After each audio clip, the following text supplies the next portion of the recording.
Hey everyone, so in this video we're going to take a look at chapter 8 from the Road to Latin textbook and specifically the second story in that chapter, which is called Onerariae. So before we dive too far in, again, I always tell you if you want to see the story, this information in a slightly different way, feel free to check out my website. There's a lot more resources there, notes, things that'll help you as you're working your way through. Or if you just want to see the original Road to Latin text in a digital format, it's also posted there. If it helps you, go for it. Hopefully, you're using some version of the textbook and not just relying on these YouTube videos. So if that's the case, it might help you out to see it in a slightly different way. Before you start with your translation, again, what I always tell you is make sure you have the vocab down. This story is using the same vocab as the previous story in chapter 8, so hopefully that's not an issue. If you were able to translate the first one, you should be pretty good with this one.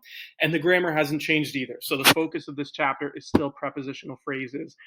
Specifically, this chapter is trying to focus more on prepositions going with accusative case nouns, right, showing motion into or towards something.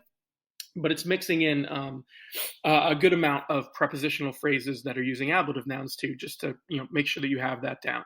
So hopefully that makes sense by this point. If you have to review it, go back, take a look at my grammar notes or the notes and discussion from the Road to Latin textbook, whatever you need. But the thing you want to do once you feel comfortable with vocab and grammar is, again, make sure you're reading this story out loud, practicing your pronunciation. And if you have someone from class that can read it back to you so you can practice working on your listening skills, it's really important. You always want to do that. Once you're there and feeling pretty good, you're in the good spot to dive into the story and translate, which is what we're going to do now. So the story starts talking about Onerariae. So these are merchant ships. So if you think back to the past few chapters, we've been talking a lot about boats. The navicula, the little boat that Lyca, the poet, sails. And we've been saying that those boats are really for kind of like fishing or going maybe a little bit offshore, but they're not made for the open sea or open ocean, anything like that. Onerariae are something different. These are larger merchant ships.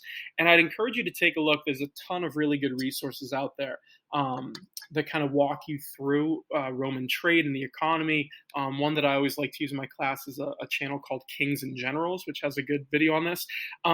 But the Romans, their emphasis of trade, their economy is really based on the water. They're on a peninsula, rather, in the middle of the Mediterranean.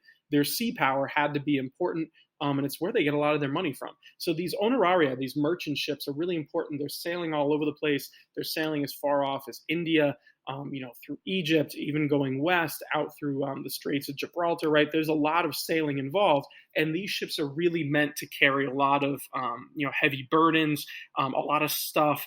It's not so much carrying money. You would go and you'd probably sell your goods and get some money, but then you'd be buying other goods too. So it's really for holding goods. And the reason we know so much about this, not to go too on into it, but I'd encourage you to look it up, is a lot of these boats are preserved, right? We find Roman shipwrecks in the bottom of the Mediterranean Sea, the Black Sea, like we found them all over the place. And we can still see what they're carrying because oftentimes they're carrying amphorae, right? And the amphora is a jug basically that would get sealed. And apparently they're waterproof, right? Because we found them and able to open them up and see what's inside, right? And it's still pretty preserved. So there's a lot we know about the merchant navy of the Roman, the Roman economy. It's something I would encourage you to look up so you can understand what's going on in this chapter. But either way, we're talking about Onerariae. So the story starts with Onerariae sunt amplae et firmae, right? So these merchant ships, these Onerariae rather, they're amplae, they're spacious, and they're firmae, they're sturdy, right? It means they're big and they're strong, right? They're meant to be out in the water. Then you have ad terras extremas navigant. So they sail, navigant, ad terras extremas, to far off lands. This is the same phrase we saw, I believe, in the previous story in chapter 8 when we were talking about the little navicula, right? The small boat that Lyca sails and how it's not meant to go off to far off places. These type of boats are, right? They're built to go out on the open water. And again, notice how you have ad terras extremas. You have that accusative prepositional phrase because you're showing motion towards something. Then you have ab Italia, Onerariae, ad Africam, ad Graeciam, ad Asiam navigant. So the Onerariae, there's your subject, They navigant, they sail ab Italiae, from Italy, right? And notice how it's ablative because you're showing motion away from, right, or out of. In this case, it's away from. So they're going away from Italy. That has to be expressed with the ablative, but they're going toward other places, and that's why you have this series of 3 prepositional phrases, all starting with ad and all having the accusative case used. So you have ad Africam, toward Africa, ad Graeciam, to Greece, and ad Asiam, to Asia. Right? So they're sailing all over the place is the idea.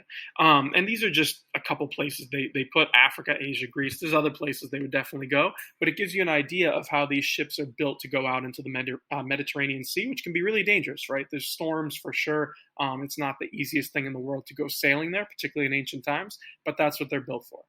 Then you have Onerariae, uvas et olivas et oras Asiae portant. Okay, so you're talking about what they're carrying. You have the Onerariae portant, they're carrying something. What are they carrying? Well, we need a direct object. You have uvas, which are grapes, right? And olivas, which are olives, right? Olivas. So olives and grapes makes sense, right? Then and these are things that the ships would be carrying from Italy to other places, right? Olive and grapes, obviously big staples of what you can grow in Italy, and in the Roman economy, they're exports, okay? And they carry these ad oras Asiae, to the shores. The oras, notice how it's accusative because you're going to the shores. Asiae here is genitive, of Asia. You're just saying that the shores belong to Asia. And again, when you see that AE ending run through the process we're always talking about, it can't be nominative plural because there's not more than one Asia, right? And Asia is not carrying anything. It's not going to be dative here because you're not talking about a verb of giving, showing, telling. The translation to or for really isn't going to work. It's going to be genitive. You're saying the shores of Asia. So that's what they do. They carry these different goods and they take them all over the Mediterranean.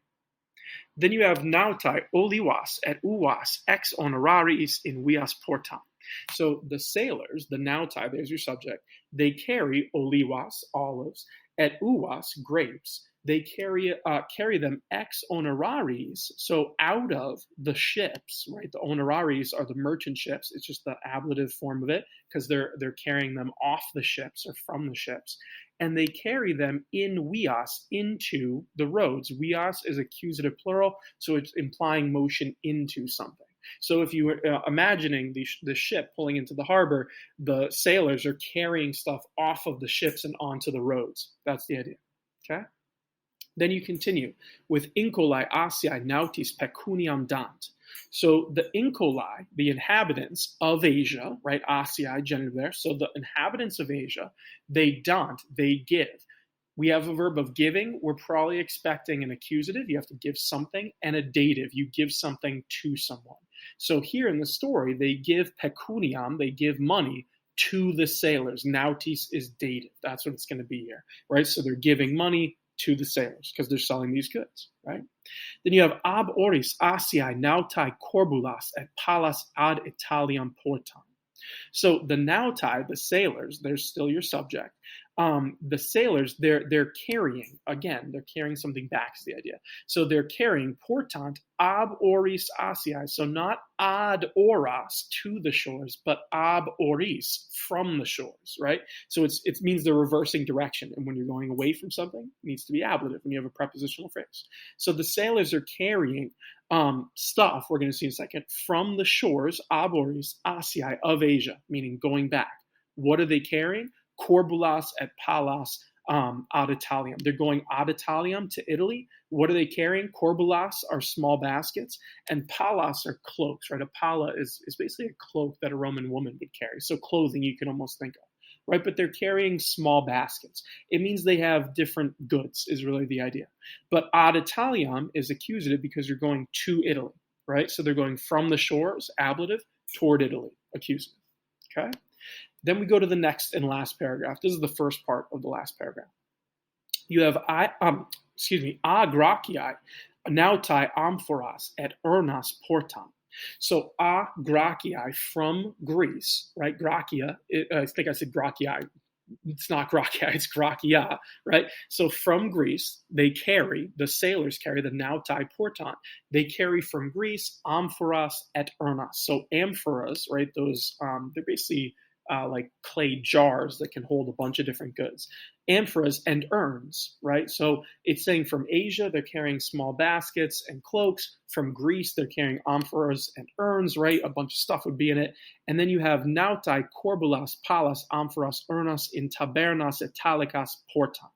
So the sailors, they portant, they carry. What are they carrying? Corbulas, small baskets, palas, those cloaks, amphoras, which is amphoras, you would say in English, and urnas, urns. So they're carrying all these things that they got from Asia and from Greece. Where are they bringing them? In tabernas italicas. Into, right? Because tabernas and italicas are accusative, so it's implying motion into something. Into the shops of Italy. Italicas means like Italian, basically, or of Italy, you might say. So they bring all the stuff they got into Italian shops. It's trying to explain how the Roman economy works, right? The sailors take their stuff, they sail to far off places, they trade, they bring the new stuff back, and it goes directly to shops, right? That's where they sell it to Roman citizens. Then you have Feminae Italicae in tabernas, libenter properant et spectant. So the Feminae Italicae are the, not Roman, Italian women, rather, right? They're in Italy. So the Italian women, they happily, right? Properant, they hasten in tabernas, into the shops, okay? So they're going into the shops to buy these things. That's why you have the libenter, their adverb, right? They happily hasten into the shops, and spectant, and watch, meaning they're watching to see what stuff is coming off of the ships, right? So they go to the shops and they look around, is the idea, okay? Then you have the last part of this last paragraph. You have Feminae albas palas et pulchras amphoras vident. Okay. Then you end with ankylas vocant. So your subject is Feminae, the women, right? The Italian women. They vident, they see. What sort of things do they see? Albas palas, white cloaks, right? Remember, albas here is the adjective white. Palas are those cloaks that women would wear. Then they also see pulchras amphoras, right? Beautiful amphoras. Okay, so they see the white cloaks, they see the beautiful amphoras, and they call, vocant, their ankylas, their slave women. So they see all these things and they call them. Okay, then you have libenter ankylae properant in tabernas ankylis quoque palae et amphorae gratae sunt. Okay, so they call their slave women, the ankylas, and here you have the slave women, ankylae, they gladly hasten, right? So they, libenter properant, they happily or gladly hasten in tabernas, into the shops, okay? Quoque here is a way of saying and. So you're saying they hasten into these shops, and the palae et amphorae, so the cloaks and the amphoras, sunt gratae, they are pleasing, okay? You could say they also are pleasing. When you have this adjective gratae, you're saying something is pleasing to someone. We need a dative. It's one of those special adjectives that takes a dative, and we have it here with ankylis. So you're saying the slave women, they hasten into the shops, and the palas and amphoras also, quoque, are pleasing, gratae, to the slave women, ankylis, right? So it's almost as if the women are saying, hey, come check these out, right? And the slave women come and they like them too. Then you have postea feminae cum ankylis ex tabernis ambulant. So afterward, meaning after they've looked, shopped, I would assume, right, seen all these things, the feminae, the women, ambulant, they walk, cum ankylis, with their slave women. Remember, cum always takes an ablative. So with their slave women, they walk ex tabernis, out of the shops. And notice how tabernis is ablative plural because you're showing motion out of something. Okay, so that's the story. It's not too complicated. It's a really good way to get a lot of repetition again on prepositional phrases because there are so many of them in here. But hopefully by this point, now that we're 2 chapters into prepositional phrases, you're really getting the hang of when you use an accusative, when you use an ablative, what it means, why they're spelled this way, right? And you're getting used to how these prepositional phrases work.